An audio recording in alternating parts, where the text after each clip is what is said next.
If you're wondering where home prices are heading, if 2026 is the time to buy your first home, and what is your home worth in today's market, we are gonna break it all down in this episode of Real Estate Mythbuster. Stay with us. All the information is coming straight from the ground level of Real Estate Ontario. Hello everyone, my name is Parth Soni. I'm with Navjot, and here are the top 3 questions that buyers and sellers are asking on a ground level. So we thought let's cover this thing so it's benefit everyone out there. In case you might be wondering what is happening in the market, whether you should buy it or not, and this kind of questions. So let's go one by one. So, first question we have been asked a lot these days, and is about the prices, where the market is heading in Kitchener-Waterloo or the nearby cities in 2026. So, what is the current real estate market trend in Kitchener-Waterloo? So right now what we are seeing based on the past month data, the prices have came down a little bit compared to last year, which is again, it's softened a little bit. Sales activity has increased so far, so that's a good thing for someone. So based on the data, what we are seeing is if you are someone who's upsizing, it's a fantastic time. You might get a little bit lower for your current property, but at the same time, if you're buying a bigger property, the prices are already down for that kind of property as well. So it's a win-win situation for you in that scenario. In last 2 weeks, I have got tons of home evaluation requests. It doesn't mean they want to sell, but a lot of people are curious that if they are losing equity or they are gaining equity or they are staying same. Because we are seeing a lot of people who bought in last 5 years lost a lot in their equity they had as a down payment when they bought the house. So in last 5 years prices did came down depending upon the type of property anywhere from 30 to maybe 40%. Right? It depends. Like if you're someone who bought it at the peak of the market, basically like February of 2022, you might be like 25 to 30% negative as of right now. And worst case, you may don't have any equity or a negative equity, and amortization might be through the roof. Homeowners want to know if their equity is going to go down in 2026, and the buyers, first time home buyers especially, they want to see if the prices can come further down so they can get a better deal if they wait a few months. So this is a very common question, and I think it's a right expectation. Sellers always want as much as possible for their home, and buyers want to buy it for as cheap as possible. So in Kitchener-Waterloo, we are seeing the spring market is full on, right? We are seeing a lot of buyers and sellers these days. So, one thing which I believe the buyers do not realize that we do have a lot of buyers waiting on sideline. It's not only them. If I'm thinking that I'm the smartest one in the room, I believe there are a lot of buyers waiting on sideline. You can never catch the bottom unless it is past. That's right? Yes. That is one thing which is true in any market, real estate market, stock market, whatever it is. The only way to know if you have hit the rock bottom is when the prices will actually start going up. So if the prices are staying flat and the buyers can qualify, I would say this is a really good time to buy. Another reason for that is interest rate may go up based on what's happening in the global economic world, and we are expecting inflation to go up. So in April 14th meeting, I don't think it's going to happen, but in June meeting, we never know. Bank of Canada may raise interest rate by 0.25% just to keep inflation as a tight number, right? Yeah, totally understandable. So if you're someone out there in a process of buying or want to buy this year or maybe next year and just figuring out whether the market is bottomed or not, or the flat or not, there is no way to figure it out unless, as Navjot mentioned, it goes up. Then only you will realize that it already bottomed and the time is gone. One other thing that many buyers do is that they wait for the perfect time, and that's the biggest mistake. And because what happens is, like, if you're waiting for that exact bottom, there are so many buyers on the sideline who are waiting for that exact same scenario, and everyone jumps into it, and the market could go up in that scenario. And you might not have a clear thought or clear clarity what you are actually looking, and by that time you figure that out, market is already like in an upswing. So coming back to our original talk question over here, if we have to answer in a line or two, what are the current real estate trends in Kitchener-Waterloo? We cannot say one trend for the whole market. Yeah. We have to subdivide based on the neighborhood and the property type. First of all, I've seen media saying that CREA, Canadian Real Estate Association, reporting sometimes the price is going up or going down, but they provide a Canada-wide number. That number could be very different for the Waterloo region, and it could be different for Doon South or Clare Hills in Waterloo versus Preston Heights in Cambridge. So every neighborhood, every property type could have a different market trend. So one thing we do know that the apartment condos, especially the high-rise, there's a tendency that they will still keep on going down in price, but the freehold properties, especially the smaller starter homes, I think they have seen their bottoms. That's my personal observation based on the market we are seeing. The starter homes, they have seen their bottoms. A lot of homes, people are competing for those homes, first-time home buyers and downsizers, and some of the investors as well, because they want deal. So those homes are selling for a decent price, and I'm not saying the prices will go up for them, but I believe they will stay flat. So someone, like you said, who want to upsize, this could be a perfect opportunity for them. Yeah. So I think I have a little bit of different take over here. We might see a slight drop in freehold properties as well. Condos, I totally agree with you. There will be slight drop in freehold. The only reason is because we do have the rebate going on. So if that happens and everything going smoothly in that, then we might see similar properties. Might drop a little bit, not that much. But again, if you are someone who's looking for a primary house, you should not be concerned about that. Yeah, never. So the rebates are going on the, let's take an example. The townhomes in Kitchener-Waterloo, if they are freehold, no fees at all, no portal, nothing, they are mostly starting somewhere in 700s, right? There are some detached homes which are size-wise, they are comparable to townhomes. There are some projects where you can get it for 730, 1400 square feet kind of homes. Yeah, so those are the prices for those homes. But if we compare it to the resale market, any buyer who want to buy, say, a townhouse, they can get a way better deal in resale than the new home, unless they really want to buy an untouched home and they want to be the first homeowner, right? The most of the competition, I would say, is because the price range, when we talk about the starter homes, most of the people qualify anywhere from 500 to 700 price range. And in 500 to 700 price range, we don't see a lot of freehold pre-construction options. Yeah, and with freehold, it's very less. Yeah. And someone, when they buy pre-construction, they will have to wait. First of all, the wait could be anywhere from 6 months to a couple of years, depending on the project, the location. Then there will be a closing cost, which will be way more than that. On top of it, we don't know how the market will be at that time. So if the appraisal will come. The another thing is, whatever the builder offers on the basic finishes, 99% of the homeowners, they end up upgrading it. Yeah. So in total, whatever price the people see on the builder, they end up paying anywhere from 25 to 75,000 over the contract price because of the upgrades, because of the closing cost and all that stuff, if they compare it to resale. So this is the beauty of the market. We can have different opinions because buyers will have different opinions too, right? So I would say this market where we are right now, those starter homes are still appealing. People are curious about the rebates, but when they actually learn about how the rebates work and what will be the end price, a lot of people get disappointed. I've seen those buyers who have wasted new builds with me.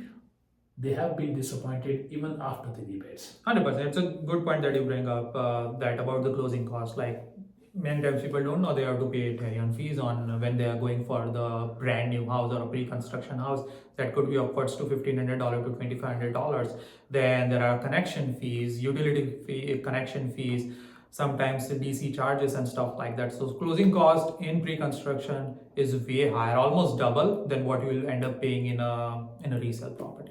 So, in a nutshell, I would say some properties are gonna hold some value in future. When we talk about future, in next few months, they may hold their value, and some properties like condos, they will definitely come down in price, most likely. And going forward, if the interest rate starts going up again because of the inflation, that will change our analysis, right?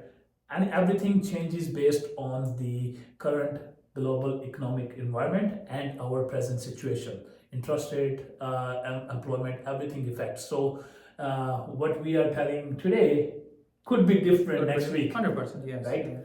So next question. One of the question which I got asked recently from at least 17 people in last 2 weeks, and a lot of my Google ads were on that too, that people want to know what their home is really worth, right? I think this has to do with the renewals which are coming up for a lot of people. Right? 100%. They want to see maybe if their home is worth enough to sell and get out, or is it worth enough so they can renew and negotiate a better interest rate outside somewhere. Yeah. You might have seen some of the people just curious that if they should sell or they should renew, what makes more sense, right?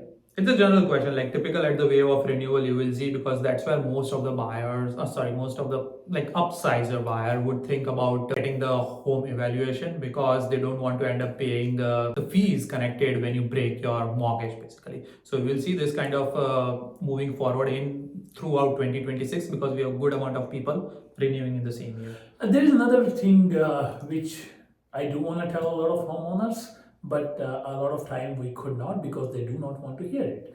What your home is worth doesn't mean that it will sell for that. Yeah. Because your home might be worth $800,000, but there are buyers out there who do not want to pay that much. So market at the end will decide. As a realtor or any appraisal can give you a price based on the current market trends, but when you actually go in the market to sell your home, you may get more or less. You never know. If one buyer who actually wanted the home in your street, the kind of home you have, you might end up getting more. Or if there are a lot of homes in your street similar to yours which are for sale, you may get less than what your home is actually worth. Yeah, there are so many times these are like kind of unknown factors that will always be there regardless of how much you prepare. Let's say you list your home on the market today and the next day your neighbor is listing their home. So there will be two homes on the same street. So you never know that's gonna happen. So always have a couple of scenarios, and this is something we do with all our listing appointments. Like we have scenario A, B, and C. So that way you have a better idea and better outcome if that happens. Because we're talking about the home worth and a lot of people may want to sell. So this is one of the mistake a lot of homeowners do. They interview some of the listing agents and they end up listing with that agent who give them a price they want, not the price which market is offering. What ends up happening, and we have seen in a lot of homes, the home sits on the market, they may get some showings, they may not get any showings, and it will keep on sitting in the market, and the homeowners, they will keep chasing the market. I know I can give at least 10 homes example which are in the market from last 3 to 4 years. They come every year in the market and homeowners are chasing the market. So they by the time they bring their expectations closer to what the home can sell for, the market has already moved down. Yeah. So I do understand that our ears like what we want to hear, but sometimes we need to hear what we should hear, not what we want to hear, right? 100%. So this is just exactly like if you're a buyer, how you weigh your needs versus want. As a seller, you gotta do the same thing. Do not just fall for a cheaper commission and a price which seems unrealistic, but you like it. Your homes will end up sitting, your days on market will keep on rising, and buyers will think that there is something wrong with the home, why it's not selling.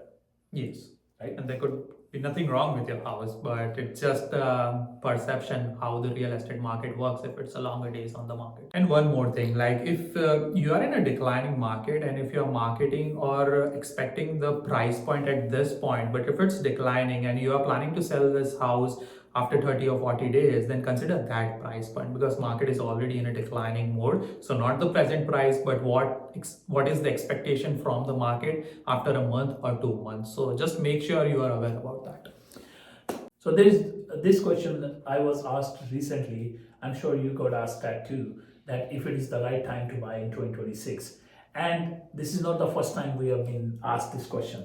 People are asking these questions. I became a realtor in 2021, and I've been asked this question every single time, every single year. So the answer depends on your situation. But if you're a buyer and you need to buy a home, or you want to buy a home, if you need to buy a home for your family reason, your job reason, for like number of factors, you might have no choice than buying in a market like peak of 2022 COVID, right? But if you want to buy a home but you don't need to, then there is no market for you. Right? Yeah, 100%. A better way to think of it is rather than asking a realtor whether it's a good time or not, ask yourself, sit down with a family and ask this question: is it a good time in my life to buy a house or not? And that will give you much more idea whether you are financially stable or not, your job is good, the kids, whatever works in your favor. Just sit down and see whether it makes more sense in your life to buy a house rather than just asking a realtor. We can definitely help you out to figure out all that thing, but it will be ultimately you have to decide. And we are not here to convince anyone to buy a house. If you are ready, you will definitely end up buying it. If you're not, then it's not a cheap product. You will buy it tomorrow. So yeah, work accordingly. So mostly, as a buyer, if you qualify and you have a need to buy a house, then this market is not bad for buying. Why I'm saying that? Our interest rates are still low. It hasn't started rising again, and the market has come down a lot from the peak. We are sitting in some late 2020 or early 2021 prices. So we have seen a lot of price improvement. From this point on, can prices go down? It may. We don't know. Can it go up? Not sure. Not at least not in 2026. No, nothing for this year. So in your best case scenario, it can stay flat or go down. So if you have a requirement to buy a house, if you want to get out of the hassle of a tenant and you want to become a homeowner, definitely go for it. Homeownership is not easy in Canada, for sure. It comes at a cost. It is more expensive than renting any house. Because it's not just only the mortgage you pay, you take a bunch of other responsibility as well. But what the reward is, satisfaction. You are in your own home, you are building equity over the years, and there is a good chance that in few years you will see appreciation in the price you paid for. Yeah, great. Which you won't see in the home you're renting. Yeah, if you're renting, there is no equity or anything like that. A good way to look at it is like, let's say if you're paying $2,000 rent as of right now, and are you able to afford $3,000 house or not? If the answer is yes, you have a down payment, you have a stable job, everything is set in that category, then it might be a worthwhile, because that $3,000 you are paying, out of them, certain portion goes to equity, certain portion goes to like principal and interest payment. So if you do the math, it still makes sense for you to get into housing market. Absolutely, and because we are talking about buying and we are in 2026, so a couple of ways you can save down payment if you haven't done so is the first time home buyer saving account, your RRSP, your TFSA. I would say the best person to guide you on that is your financial advisor. If you don't have one, find one and take some suggestion. Tell your financial advisor that I really want to buy a home. I have 8 months to buy, or I have 2 years to buy. So I don't have any down payment yet, but give me a plan so I can start saving. This is what a lot of people can do. Other people, there is it's not for everyone, but those people who have some cash flow, who have some saving problem that they cannot save, but they make really good money. They have a lot of income coming in. Husband, wife makes good money. A lot of banks, what they do offer is they give you down payment to borrow as well. So you can borrow your down payment, you can borrow your mortgage as long as you can afford both payments. There's a possibility you can take advantage of the market and you can start your homeowner journey. But it's not for everyone, because you are gonna pay a lot of installments to a lot of parties. So you gotta be really, really diligent with taking that step. But it's a possibility. Yeah. Another one which is a lot of people are not looking at, and we were telling people that it's not worth it, but it is worth now. It's a major opportunity for those people who want to start their homeownership journey, but they don't have any down payment. They can look at some municipalities like Waterloo Region, Brantford, Barrie, and a couple of others, where you can get your down payment from the municipality, and it's easy to qualify today than before.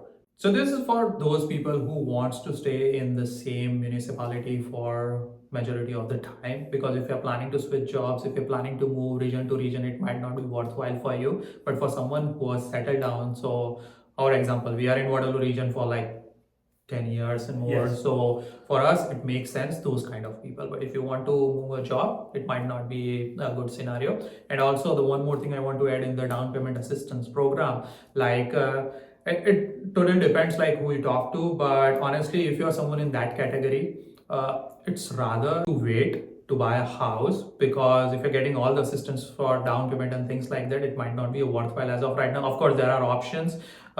You will be a better judge how you manage your finances. But again, have a certain amount of down payment, then only think about getting into a housing market. So it's not for everyone. It is very specific, so it's better. It's a good idea to discuss not only with the realtor, your financial advisor, and among yourself if you really need the down payment assistance program. Same thing goes for the rent to own as well. We'll talk about that in another episode. So thank you so much for staying with us for this episode. We'll see you in the next one. Thanks.